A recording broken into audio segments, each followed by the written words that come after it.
সামুদ্রিক মাছ যাদের পছন্দ এবং স্বাদে ভিন্নতা আনতে নতুন কিছু ট্রাই করতে চান তাদের জন্য আমার এই রেসিপি। হ্যালো এভরিওয়ান, আসসালামু আলাইকুম। আজ আমি শেয়ার করব রূপচাঁদা মাছের মালাই কোরমা রেসিপি।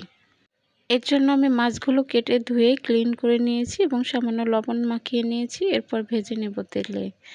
এক সাইড ভাজা হলে আর এক সাইড ভেজে নেব ভালো করে। এরপর আমি একটা মশলা তৈরি করে নিচ্ছি। পেঁয়াজ, কাজু বাদাম, টক দই, নারিকেল সব কিছু একসাথে ভালো করে মিক্স করে তারপর ব্লেন্ড করে নিয়েছি। এই মশলাটাই হবে মালাই কোরমার মেন মশলা।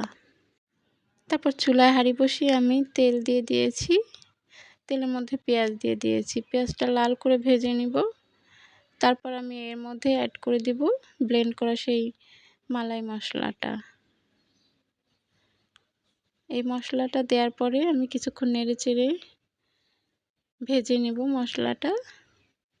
তারপর আমি এর মধ্যে অ্যাড করে গরম মশলা। এখানে আমি এলাচ, দারুচিনি দিয়েছি।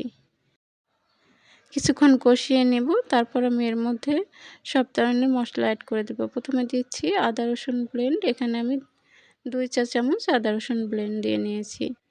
তারপরে দিয়ে দিয়েছি জিরা ও গোলমরিচের গুঁড়ো 2 চা চামচ। সব কিছু একসাথে ভালো করে মিক্স করে কষিয়ে নেব। মশলা থেকে তেল উঠে আসা পর্যন্ত কষাতে থাকব। কষানো হয়ে গেলে আমি এর মধ্যে মাছগুলো দিয়ে দিব। এই তো মশলাটা আমার কষানো শেষ। একদম ভাজা ভাজা করে ফেলছি। এখন আমি এর মধ্যে অ্যাড করে দিব ভেজে রাখা মাছগুলো। মাছগুলো দিয়ে কিছুক্ষণ কষিয়ে নিতে হবে।